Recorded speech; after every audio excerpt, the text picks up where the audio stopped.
আসসালামু আলাইকুম রহমতুল্লাহ। সুপ্রিয় দর্শক, আল্লাহ রব্বুল ইজ্জতের খাজানার থেকে নেয়ার আল্লাহ তাআলা আমাদেরকে এক আমল বাতিয়েছেন। সেই আমলটা হলো সালাত, নামাজ। আল্লাহ বলেছেন ওয়াস্তাঈনু বিস-সাবরি ওয়াস-সালাহ। তোমরা নামাজ এবং সবরের মাধ্যমে আল্লাহ রব্বুল ইজ্জতের কাছ থেকে, আল্লাহর কাছ থেকে, আল্লাহর যে খাজানা আছে সেই খাজানার থেকে তোমরা আল্লাহর কাছে সাহায্যের মাধ্যমে তোমরা এটাকে গ্রহণ করো।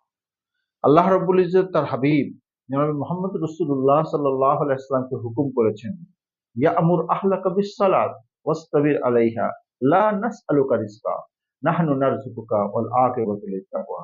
নবী, আমি আপনার কাছে রিজিক চাই না, বরং রিজিক তো আমি আপনাকে দিই। আপনি আপনি নিজে নামাজের উপরে দৃঢ় থাকেন এবং আপনার পরিবারস্থ লোকদেরকে নামাজ পড়ার ব্যাপারে হুকুম দেন।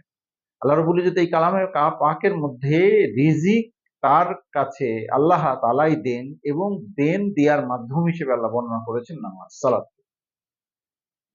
রাসূল পাক সাল্লাল্লাহু আলাইহি ওয়াসাল্লাম ওয়াইদা হাযাবাহু শাইউন ফাযাআ ইলা সালাহ, কানা রাসূলুল্লাহ সাল্লাল্লাহু আলাইহি ওয়াসাল্লাম ইযা হাযাবাহু শাইউন ফাযাআ ইলা সালাহ। রাসূল সাল্লাল্লাহু আলাইহি ওয়াসাল্লাম যখনই কোনো বিপদে পড়তেন ফাযাআ ইলা সালাহ, দ্রুত নামাজে মনোনিবেশ করতেন। সাহাবায়ে কেরাম রাদিয়াল্লাহু তাআলা আনহুম একই কাজ করছেন। সুতরাং আল্লাহর কাছ থেকে নেয়ার জন্য আল্লাহ রব্বুল ইজ্জত আমাদেরকে অসংখ্য বুজুর্গানে দ্বীনের ঘটনা, সাহাবীদের ঘটনা আছে, তারা আল্লাহ তাআলার কাছ থেকে নামাজের মাধ্যমে তাদের সমস্ত সমস্যার সমাধান করেছেন।